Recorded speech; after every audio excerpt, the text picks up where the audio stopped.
আমাদেরকে ওরা পেয়ে বসবে। সুতরাং বহুত আমাদেরকে মেরেছে, বহুত নির্যাতন করেছে। সামনের দিকে আমরা নির্যাতন দেখতে চাই না। আমরা বাতিলের সামনে মাথা নত করব না।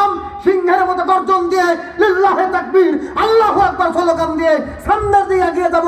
আল্লাহি, আল্লাহর কসম, আল্লাহু আকবার স্লোগান দিলে বাতিল থরথর করে কাঁপতে থাকে। আওয়াজ দিয়ে বলে ঠিক না ঠিক? বন্ধুগণ, আমার ভাইয়ের আরেক ইমানদারের কথা বলবো। আল্লাহর নবীর পিছনে নামাজ আদায় করতেন আব্দুর রহমান নামে একজন সাহাবী। কি তার ইমান ছিল, শিক্ষা নিতে হবে এখান থেকে। পর্দার অন্তরে মা বলে কান খাড়া করে শুনে রাখেন, আল্লাহর নবীর পিছনে, আল্লাহর নবীর একজন ভালো একজন সাহাবী, নাম তার আব্দুর রহমান, বিশ্ব নবীর পিছনে নামাজ আদায় করতেন। হযরত ওমর একদিন দাঁড়িয়ে বলে, ইয়া রাসূলুল্লাহ, ইয়া হাবিবাল্লাহ, আপনার সাহাবী আব্দুর রহমান নামাজের ভিতরে চুরি করে। কেমনে চুরি করে আমি প্রায় খেয়াল করে দেখি। আপনি যখন নামাজে দাঁড়ান আব্দুর রহমান সবার শেষে আসে, আপনি যখন সালাম ফিরান আব্দুর রহমান সালাম ফিরানোর সাথে সাথে বাড়িতে দৌড় মারে। আমার বন্ধুগণ, আমার ভাইয়েরা, বিশ্বনবী ডাক দিল, ওমর রে, একটি মানুষ সম্পর্কে না জেনে মিথ্যা অপবাদ তাকে দেওয়া যাবে না, মিথ্যা মামলা তার নামে আমি নিতে পারবো না। ওমর, চলো আব্দুর রহমানের বাড়িতে আমরা যাব, গিয়ে সত্যটা যাচাই করব, সত্য ঘটনা আমরা জানবো। মিথ্যা কথা তুমি বললে আমি শুনে ফেলবো, এটা আমি মুহাম্মদের কাজ নয়। আমার বন্ধুগণ, আমার ভাইয়েরা, বিশ্বনবীর সাথে গেলেন, ওমর সাথে গেলেন, আবু বকরের সাথে গেলেন, উসমান সাথে গেলেন, আলীর সাথে গেলেন। কয়জন গেলেন? 4 জন সাহাবী নিয়ে বিশ্বনবী সহ 5 জন গুটি গুটি পায়ে হেঁটে আব্দুর রহমানের বাড়ির দিকে যাচ্ছেন। বাড়ির কাছাকাছি গিয়ে দেখলেন ছোট্ট একটা খেজুর গাছ, খেজুর গাছের সাথে 5 থেকে 8 বছরের একটা যুবক ছেলেকে শিকল দিয়ে তালাবদ্ধ করে রেখেছে। ওমর ডাক দিল, ইয়া রাসূলুল্লাহ, ইয়া হাবিবাল্লাহ, আপনি না বলেছেন বড়দেরকে সম্মান করতে আর ছোটদেরকে স্নেহ করতে? এই দেখেন আপনার কলিজার আব্দুর রহমান তার সন্তানটাকে খেজুর গাছের সাথে তালাবদ্ধ করে রেখেছে, আপনি একটু দেখেন। আমার বন্ধুগণ, আমার ভাইয়েরা, বিশ্বনবী ডাক দিয়ে বলে, ওমর থামো। আল্লাহর নবী আব্দুর রহমানের বাড়ির দরজায় গিয়ে দাঁড়ালেন, সালাম দিলেন। একবার সালাম দিলেন, সালামের জবাব নাই। 2 বার সালাম দিলেন, 2 বারের ভিতরে সালাম নাই, জবাব যখন দিলেন না, 3য় সালাম দেওয়ার সাথে সাথে আব্দুর রহমান সালামের জবাব দিয়ে বাইরে আসলেন। আমার বন্ধুগণ, আমার ভাইয়েরা, আল্লাহর নবী ডাক দিল, আব্দুর রহমান, আমি বিশ্ব নবী তোমার বাড়িতে এসেছি। 4 জন বড় বড় সাহাবী নিয়া আমার সাথে, আমি সহ 5 জন। তুমি কি দেখো নাই? 1 বার 2 বার 3 বার সালাম দিয়ে দিলাম, সালামের জবাব কেন দিলে হলো? আব্দুর রহমান ডাক দিল, ইয়া রাসূলুল্লাহ, ইয়া হাবিবাল্লাহ, আমি আব্দুর রহমানের বাড়িতে তাশরীফ আনেন। আল্লাহর নবী ডাক দিলে, ও আব্দুর রহমান, 3টা প্রশ্নের জবাব না শোনা পর্যন্ত আমি বিশ্ব নবী তোমার ঘরের ভিতরে প্রবেশ করব না। 1 নাম্বার প্রশ্ন হলো, আব্দুর রহমান, সালামের জবাব দিতে কেন দেরি করলে? আমার বন্ধুগণ, আমার ভাইয়েরা, আল্লাহ নবী যখন প্রশ্ন করলেন, আব্দুর রহমান ডাক দিল, ইয়া রাসূলুল্লাহ, ইয়া হাবিবাল্লাহ, আমি রাসূলের মুখে বলতে শুনেছি বিশ্ব নবী যেই বাড়িতে দাঁড়িয়ে থাকে আল্লাহর রহমত, আল্লাহর কাছে রহমত নাজিল হয়, এই জন্য আমি সালামের জবাব দিতে দেরি করেছি। আব্দুর রহমান, কেন তুমি সালামের জবাব দিলা? আল্লাহর রহমত তো নাজিল হচ্ছিল। আল্লাহর নবী যখন এই কথা বললেন, আব্দুর রহমান ডাক দিয়ে বলে, ইয়া রাসূলুল্লাহ, ইয়া হাবিবাল্লাহ, যেই রাসূল বলেছে রাসূল যার বাড়িতে দাঁড়ায় সেই বাড়িতে আল্লাহর রহমত নাজিল হয়। আবার সেই রাসূলের জবান থেকে বলতে শুনেছি, আল্লাহর বান্দা ও মুসলমানেরা, 3 বার সালাম দেওয়ার পরে জবাব যদি না যায় ফিরে আসো, আর ওখানে থাকার দরকার নাই। ওগো নবীজি, আমি যদি 3য় বার সালামের জবাবটা না দেই আপনি ফিরে যাবেন, আল্লাহ সন্তুষ্ট হয়ে যাবে, আমার বাড়িতে রহমতের পরিবর্তে গজব নাজিল হবে। ইয়া রাসূলুল্লাহ, এই জন্য সালাম দিতে আমি দেরি করেছি। আওয়াজ দিয়া বলেন সুবহানাল্লাহ। আমার বন্ধুগণ, আমার ভাইয়েরা, 2 নাম্বার প্রশ্ন হলো, আব্দুর রহমান, এই যে ছোট্ট বাচ্চাটা 5 থেকে 8 বছর বয়স, তুমি কি আমার হাদিস শোনো নাই? তুমি কি আমার বয়ান শোনো নাই? তুমি কি আমার বক্তব্য শোনো নাই? না শুনেছো, আমল করো নাই? ও আব্দুর রহমান, ছোট্ট বাচ্চাটা কেন খেজুর গাছের সাথে তালাবদ্ধ করে রেখেছো? আমার বন্ধুগণ, আমার ভাইয়েরা, আব্দুর রহমান ডাক দিয়ে বলে, ইয়া রাসূলুল্লাহ, ইয়া হাবিবাল্লাহ, আপনি যে খেজুর গাছটা দেখতে পাচ্ছেন, এই খেজুর গাছটা কিন্তু আমার নাম, এই জমিটা আমার, এই জমির ওই পাশে খেজুর গাছটা বাঁকা হয়ে আমার জমিতে এসে পড়েছে, ওখান থেকে পাকা পাকা খেজুরগুলা আমার জমিনে পড়ে। আমার বন্ধুগণ, আমার ভাইয়েরা, এমন সময় গিয়েছে 2 দিন 3 দিন 5 দিন পর্যন্ত সাহাবীদের ঘরে ভাত ছিল না, খাবার ছিল না, উনুনে আগুন জ্বলতো না, চুলায় আগুন জ্বলতো না।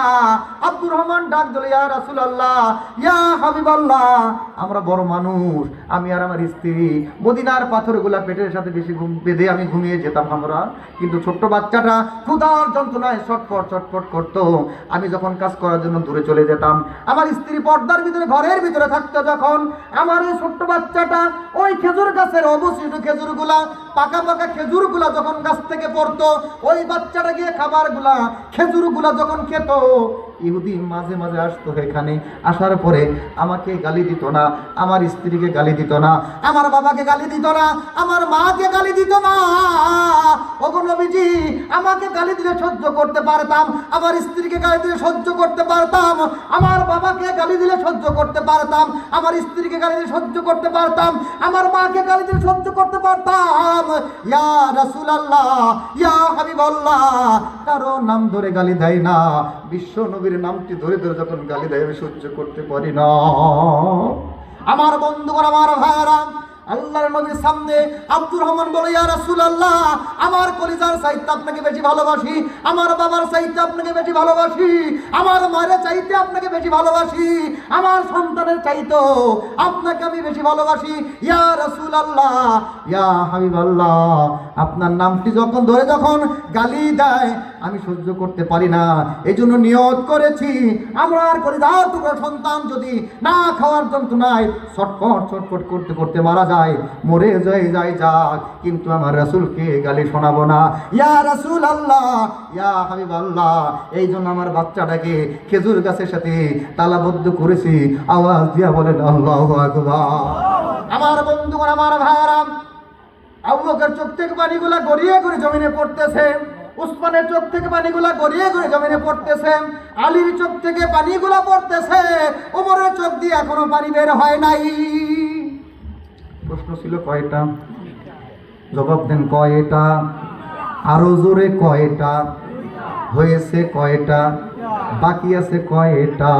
একটা কি শুনবেন না? দ্বিতীয় বক্তা চলে আসবে। আমার বন্ধুগণ, আমার ভাইরা, 3 নম্বর প্রশ্ন হল আব্দুর রহমান, এইবার ভালো করে লক্ষ্য করবেন, এখানে যারা আছেন মাইকের আওয়াজ যাদের কানে যাচ্ছে, কোন কারণে কোন উসিলা দিয়ে আমরা নামাজ ছেড়ে দেই? আল্লাহর নবীর সাহাবী আব্দুর রহমানের কাছ থেকে শিক্ষা নিতে হবে কিভাবে নামাজ আদায় করতে। আমার বন্ধুগণ, আমার ভাইয়েরা, 3 নম্বর প্রশ্ন হলো আব্দুর রহমান, তোমার বন্ধু, তোমার বন্ধুরা, তোমার একজন বন্ধু ওমর আমাকে নালিশ করেছে তুমি নাকি নামাজের ভিতরে চুরি করো। আছে না নামাজ? রুকু কখন দেয়, সিজদা কখন দেয়, যায় আর আসে, নামাজ ঠিক মতো পড়ে না। এমনও সময় আছে আসরের নামাজ 4 জায়গায় পড়ে, আছে না নাই? সারা বছর নামাজের খবর নাই, সিজনের নামাজে আছে না নাই? সন্ধ্যা সাদা পাঞ্জাবি পরে, মাথায় একটা 10 টাকার টুপি সাদা পরে, আসরের নামাজ 3 জায়গায় পড়ে, কর্মীরা বলে থাম, নামাজ না পড়ে থাম, এখন 5 জায়গায় পড়তে জীবনে তো নামাজ পড়ে নাই। সিজনাল নামাজে আছে না নাই? সাপ্তাহিক নামাজে আছে না নাই? এই ঈদ আর ওই ঈদ আছে না নাই? এই রোজা আর ওই রোজা আছে না নাই? বহুত কিছু নামাজে পাওয়া যায়। তারা আবার বলে আমরা নাকি ধর্ম ব্যবসা করি। আরে ধর্ম ব্যবসা তো আমরা করি না, আমরা সব সময় জুব্বা পাঞ্জাবি টুপি মাথায় আছে না নাই? আরে দাঁড়িয়ে আছে না নাই? কথা বলেন না কেন? আরে ধর্ম ব্যবসা তো তারা করে, সিজনাল যারা সাদা পাঞ্জাবি পরে 10 টাকার টুপি মাথায় দিয়ে আসরের নামাজ 5 জায়গায় পড়ে, আওয়াজ দিয়ে বলে ঠিক কিনা? আলেমেরা ধর্ম ব্যবসা করে না। আমার বন্ধুগণ, আমার ভাইরা, আল্লাহর নবী ডাক বলে আব্দুর রহমান, তোমার দোস্ত, তোমার সাথীরা বলেছে তুমি নাকি নামাজের ভিতরে চুরি করো। আব্দুর রহমান ডাক দিয়ে বলে, ইয়া রাসূলুল্লাহ, ইয়া হাবিবাল্লাহ, আপনি একটু আমার দিকে তাকান, আমার দিকে তাকান।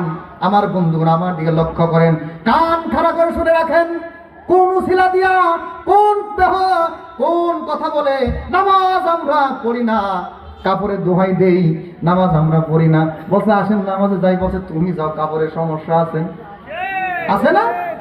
আমার যদি বড় দোস্তরে চল পার্কে যাই, 10টা মিনিট দ্বারা বাড়িতে যাবো আর আসবো। যদি বলে নামাজে আয়, কাপড়ের সমস্যা। আর যখন বলে আয় দোস্ত পার্কে যাই, 10টা মিনিট দ্বারা। আছে না নাই? শুনে রাখো যুবকেরা, আজকে শক্তি আছে বলে জমিনের উপরে ডিজে গান বাজাও, বক্স বাজাও, আরেকজনকে কষ্ট দাও। কান খারাপ করে শুনে রাখো, কবরে যখন যাবা ফেরেশতারা তোমাদেরকে ডিজে গান বাজাই দেবে। মনে রাখবা, আজকে একটা জিনিস লক্ষ্য করেছি আমি, বাংলাদেশে সবচাইতে বিপদের কাজ বেশি হচ্ছে বর্তমান। কারণ হলো বিবাহটা ভালো কাজ, কিন্তু বিবাহের আগে এমন গান বাজায়, এমন ডিজে গান, মানে রহমতের পরিবর্তে গজব দিয়া গোটা দেশ ভরে যাচ্ছে। কথা বলেন ঠিক কিনা? সম্মানিত উপস্থিতি, মাঝে মাঝে আল্লাহ তাআলা বলতেছেন আমি তোমাদেরকে ঘূর্ণিঝড় দিয়া, টর্নেডো দিয়া, ভূমিকম্প দিয়া একটু সতর্ক করি। কয়দিন আগে হয়ে গেল না ঢাকাতে ভূমিকম্প? গবেষকরা যারা গবেষণা করেছে তারা বলেছে যে 2 মাত্রা ভূমিকম্প হলে গোটা ঢাকা শহর মিশে যেত। কয় মাত্রা? 2 মাত্রা। আল্লাহ আছে না নাই? মাঝে মাঝে গজব দিয়ে, একটু ভূমিকম্প দিয়ে, ঝাঁকি দিয়ে আমাদেরকে আল্লাহ সতর্ক করে, সাবধান হয়ে যাও, আমি আল্লাহ আছি, আমি আল্লাহ ছিলাম, আমি আল্লাহ থাকবো, থাকবো না তোমরা। এ জমিন আমার, আসমান আল্লাহ আমার, জমিন যার, আসমান যার, আইন চলা কার দরকার? জোরে বলেন। আমার বন্ধুগণ, আমার ভাইয়েরা খেয়াল করেন, আল্লাহর নবী ডাক দিল, আব্দুর রহমান তুমি নাকি নামাজের ভিতরে চুরি করো। আল্লাহর নবী যখন এই কথাটা বলল, আব্দুর রহমানের চোখ থেকে পানিগুলা গড়ি গড়ি পড়তেছে। আব্দুর রহমান ডাক দিল, ইয়া রাসূলুল্লাহ, ইয়া হাবিবাল্লাহ, আপনি আমার দিকে একটু তাকান। আমার গায়ে যে পোশাকটা দেখতেছেন, না পুরুষের পোশাক না মহিলার পোশাক, একটা মাত্র পোশাক দিয়া আমি আর আমার স্ত্রী নামাজ আদায় করি। কেমনে নামাজ আদায় করো? আল্লাহর নবী যখন প্রশ্ন করলো, আব্দুর রহমান কেমনে নামাজ আদায় করো? আব্দুর রহমান ডাক দিল, ইয়া রাসূলুল্লাহ, আপনি এসে যখন সালাম দিয়েছিলেন তখন আমার স্ত্রী নামাজ পড়তেছিলেন। আমার বন্ধুগণ, আমার ভাইয়েরা, আব্দুর রহমান বলল, ইয়া রাসূলুল্লাহ, ইয়া হাবিবাল্লাহ, এই কাপড়টা আমার ঘরের ভিতরে একটা গর্ত করা আছে। বেলাল যখন মসজিদে নববীতে আযান দেয়, আমারও মনটা চায় আপনার পিছনে গিয়া বেলালের পাশে গিয়ে নামাজ দাঁড়াই, কিন্তু সেই ভাগ্য আমার নাই। সবার পিছনে যাই, সবার আগে দৌড় মেরে বাড়িতে আসি। একটা কারণ আছে, ওগো নবীজি, আমার ঘরের ভিতরে একটা গর্ত কাটা আছে, ওই গর্তের ভিতরে এই একটা মাত্র কাপড় দিয়ে আমি নামাজ আদায় করি, আমার স্ত্রীও নামাজ আদায় করে। বেলাল যখন মসজিদে নববীতে আযান দেয়, আমি ওই গর্তের ভিতরে গিয়ে বসি, আমার গায়ের কাপড়টা খুলে আমার স্ত্রীকে দেই, নামাজ আদায় করে। বেলাল যখন কদকামাতিস সালাহ, কদকামাতিস সালাহ বলে যখন একামত শুরু করে দেয়, আমার স্ত্রী নামাজ শেষ করে আমাকে কাপড়টা খুলে দেয়। খুলে দেওয়ার পরে আমাকে যাওয়ার সময় বলে, ওগো স্বামী আমার, মসজিদে নববীতে বেশি দেরি করবেন না, বিশ্ব নবীর পিছনে নামাজ যখন শেষ হয়ে যাবে সালাম ফিরানোর সাথে বাড়িতে চলে আসবেন। কারণ হলো আপনি গর্তের ভিতরে বসবেন, বসার পরে ওই কাপড়টা আমাকে দিবেন, কাপড়টা পরিধান করে আপনার জন্য খাবার তৈরি করব, হালুয়া তৈরি করব, রুটি বানাবো, আপনি মানুষের কাজ করতে যাবেন। ওগো নবীজি, আমার স্ত্রী যখন আমায় এই কথা বলে দেয়, সকলের পিছনে গিয়ে আমি দাঁড়াই, সবার শেষে গিয়ে দাঁড়াই। আপনি যখন সালাম ফিরান তখন আমি দৌড় মারি বাড়িতে এসে গর্তের ভিতরে বসি। তখন আমার স্ত্রী আমার জন্য রুটি আর হালুয়া বানাই। তখন আওয়াজ দিয়া বলেন আল্লাহু আকবার। আমার বন্ধুগণ, আমার ভাইরা, আবু বকর কাঁদতেছে, উসমান কাঁদতেছে, আলী কাঁদতেছে। এবার ওমরের চোখ থেকে পানিগুলা গড়িয়ে গড়িয়ে জমিনে পড়তেছে। আমার বন্ধুগণ, আমার ভাইরা, আমার বন্ধুগণ, উসমানের চোখ থেকে যখন পানিগুলা গড়িয়ে গড়িয়ে পড়তেছে, আবু বকর ডাক দিয়ে বলে, ইয়া রাসূলুল্লাহ, ইয়া হাবিবাল্লাহ, আপনি কি আমাকে একটা কথা বলার সুযোগ আমাকে দিবেন? আল্লাহর নবী ডাক দিয়ে বলে, ও আবু বকর, কি কথা বলবা, তাড়াতাড়ি বলো। আবু বকর ডাক দিয়ে বলে, ইয়া রাসূলুল্লাহ, ইয়া হাবিবাল্লাহ, আপনি একটু খবর নেন, এই ইহুদি এই খেজুর গাছটা কয় টাকার বিনিময়ে বিক্রি করবে, অথবা বাগানটা কয় টাকার বিনিময়ে বিক্রি করবে। আমার বন্ধুগণ, আমার ভাইয়েরা, আবু বকর ডাক দিল, ইয়া রাসূলুল্লাহ, ইয়া হাবিবাল্লাহ, যত টাকা লাগে, যতটা বাগান লাগে আমি দিয়ে দেব। আব্দুর রহমানের জন্য বাগানটা আমি অক্ষ করে দিতে চাই। আওয়াজ দিয়া বলেন আল্লাহু আকবার। আমার বন্ধুগণ, আমার ভাইয়েরা, উসমান ডাক দিল, ইয়া রাসূলুল্লাহ, ইয়া হাবিবাল্লাহ, আমাকে কি একটা কথা বলার সুযোগ আপনি দেবেন? আল্লাহর নবী বলে, উসমান তুমি আবার কি বলবা? উসমান ডাক দিয়ে বলে, ইয়া রাসূলুল্লাহ, ইয়া হাবিবাল্লাহ, আমি আব্দুর রহমানের সারা জীবনের যত পোশাক দরকার আমি উসমান দায়ী হয়ে গেলাম।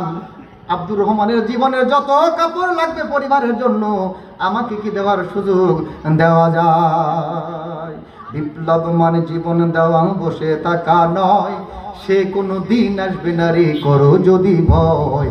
বিপ্লব মানে জীবন দেওয়া, বসে থাকা নয়, সে কোনো দিন আসবে না রে করো যদি ভয়। আসবে বিজয়, রক্ত আর জীবনের বিনিময়, আসবে বিজয়, রক্ত আর জীবনের বিনিময়। বিপ্লব মানে জীবন দেওয়া, বসে থাকা নয়, সে কোনো দিন আসবে না রে করো যদি ভয়। বিপ্লব মানে জীবন দেওয়া, বসে থাকা নয়, সে কোনো দিন আসবে না রে করো যদি ভয়। আসবে বিজয়, রক্ত আর জীবনের বিনিময়, আসবে বিজয়, রক্ত আর জীবনের বিনিময়। বিপ্লব মানে জীবন দেওয়া, বসে থাকা নয়, সে কোনো দিন আসবে না রে করো যদি ভয়। কথা বলেন ঠিক কিনা আমার বন্ধুগণ, আমার ভাইয়েরা? সুতরাং এই বাংলাদেশটাকে আমরা দেখতে চাই আগামীর বাংলাদেশ, কোরআনের বাংলাদেশ, আগামীর বাংলাদেশ, ইসলামের বাংলাদেশ। টেকনাফ থেকে তেতুলিয়া, রূপসা থেকে পাতুরিয়া, সুন্দরবন থেকে বান্দরবন, কোরআনের বাংলাদেশ যারা দেখতে চাই, কোরআনের সমাজ যারা দেখতে চাই, আগামীর পার্লামেন্ট কোরআন দিয়ে যারা সাজাতে চাই, কারা কারা রাজি আছেন? দুইটা হাত আল্লাহকে একটু দেখাই দেন। আল্লাহ হাতগুলাকে একটু কবুল করে নাও। তোমার বান্দারা চাচ্ছে কোরআনের রাজ কায়েম হোক। মুসলমান হিসাবে এটা আমাদের দায়িত্ব কিনা? রাগ করলেন? রাগ করেছেন? অনেকের হাত উঠতেছে। মনে রাখবেন, হাত তো তাদের উঠবে না প্যারালাইসিস যাদের। আল্লাহ তো আমাদেরকে প্যারালাইসিস করে নাই। আফসোসের বিষয়, এই গ্রামটা তো মাঝের মধ্যে পড়ে গেছে। দোকানে যে লোকগুলো বসে আছে, মার্কেট যে লোকগুলো দেখে আসলাম, এখানে আসলে জায়গা হতো না। কথা বলেন, আজকে যদি এখানে গান হতো, ওই যে ফাইটা যেত না, হাই যদি পুতুল নাচ হতো, এখানে জায়গা দেওয়া যেত। কিন্তু আফসোসের বিষয়, কোরআনের মাহফিলে আজকে লোক পাওয়া যায় না। মনে রাখবেন, জান্নাতের সংখ্যা হবে কম, জান্নাতীদের সংখ্যা হবে কম, জাহান্নামীদের সংখ্যা হবে বেশি। আজকে তো এখানে বসে মাটিতে বসে কোরআন শুনতেছেন, কিয়ামতের ময়দানে জান্নাতি যারা হবে, রব্বুল আলামিন জান্নাতের ভিতরে একটি সেমিনার করবে। আমার বন্ধুগণ, আমার ভাইরা, তাহলে রব্বুল আলামিন জানাই দিলেন, আল্লাযীনা আমানু ওয়া হাজারু ওয়া জাহাদু ফি সাবিলিল্লাহি বিআমওয়ালিহিম ওয়া আনফুসিহিম আযমু দারাজাতান ইনদাল্লাহ ওয়া উলাইকা হুমুল ফাইজুন। আমার যেই মানুষটা 50 বছর কোরআনে দাওয়াত দিয়েছেন 50টি দেশে, সেই মানুষটাকে ওরা রাজাকার তকমা দিয়ে জেলখানায় আটকে রেখেছিল। কয় বছর? 13টি বছর। কয় বছর? 13টি বছর আটকে রেখেছিল। তাকে বলেছিল যে আপনি বলেন আপনি কি চান, নারী চান, গাড়ি চান, বাড়ি চান, কি চান দিয়ে দেব, শুধু বাদ দিয়ে দেন কোরআনের কথা বলা। তিনি বলেছিলেন যে সিংহের মতো, বলছে বিড়ালের মতো 500 বছর বেঁচে থেকে কোনো লাভ নাই। সিংহের মতো 1 ঘন্টা বাঁচতে চাই, বাতিলের সামনে আমি মাথা নত করব না, রাষ্ট্রপতির কাছে আমি মাথা প্রাণ ভিক্ষা চাইব না, কারণ দুনিয়ার জমিনে আমি চিরজীবন বাঁচব না। যদি আমি বেঁচে থাকতাম তাহলে আমি রাষ্ট্রপতির কাছে প্রাণ ভিক্ষা চাইতাম। ইমানদার কাকে বলা হয়? আল্লাহর কাছে প্রিয় তারা, ইমানের কাছে তারা। ইমানদার কাকে বলা? আমার বন্ধুগণ, আমার ভাইয়েরা, সুতরাং 85 বছর দাওয়াত দেওয়ার পরেও কোরআনের হক কথা বলার পরেও এই বাংলাদেশে তাকে জানাজা করতে দেওয়া হচ্ছিল না ঢাকা শহরে। যারা বাধা দিয়েছিল শুনে রাখেন, শুনে রাখেন, আল ইয়াউমা নাখতিমু আলা আফওয়াহিহিম ওয়া তুকাল্লিমুনা আইদিহিম ওয়া তাশহাদু আরজুলুহুম বিমা কানু ইয়াকসিবুন। জবানকে বন্ধ করে দেওয়া হবে সেদিন, হাত সেদিন সাক্ষী দিবে, পা সেদিন সাক্ষী দিবে কিয়ামতের ময়দানে। কারণ মিথ্যা সাক্ষী দিয়ে, হামলা মামলা দিয়ে নিরপরাধ মানুষদেরকে আমৃত্যু কারাদণ্ড দিয়েছিলে, এমনকি ফাঁসির কাস্টে ঝুলিয়েছিলে ভালো ভালো মানুষদেরকে, যাদের জীবনে যাদের এমপির মন্ত্রিত্ব পেয়েছিল, শিল্পপতি পেয়েছিল, তারা 1 টাকা দুর্নীতি করে নাই, কিন্তু তাদেরকে মিথ্যা মামলা দিয়ে জেলখানায় ঢোকা রেখেছিলে। শুধু তাই নয়, তাদেরকে ফাঁসির কাস্টে ঝুলিয়ে মেরেছিলে। সম্মানিত উপস্থিতি, এই জন্য আল্লাহ তাআলা বলতেছেন, আমি ছাড় দেই, ছেড়ে দেই না। আমার বন্ধুগণ, আমার ভাইয়েরা, যে কথা বলতেছিলাম, তাহলে বোঝা গেল ইমানদার যারা আল্লাহর সামনে ছাড়া কারো সামনে মাথাটা নত করে না। আওয়াজ দিয়ে বলেন ঠিক না বেঠিক? সুতরাং আমাদেরকে সেই ইমানদার হতে হবে, সেই ইমান আনতে হবে। যদি ইমানদার না হতে পারি, বেঈমানের মতো বাতিলের সামনে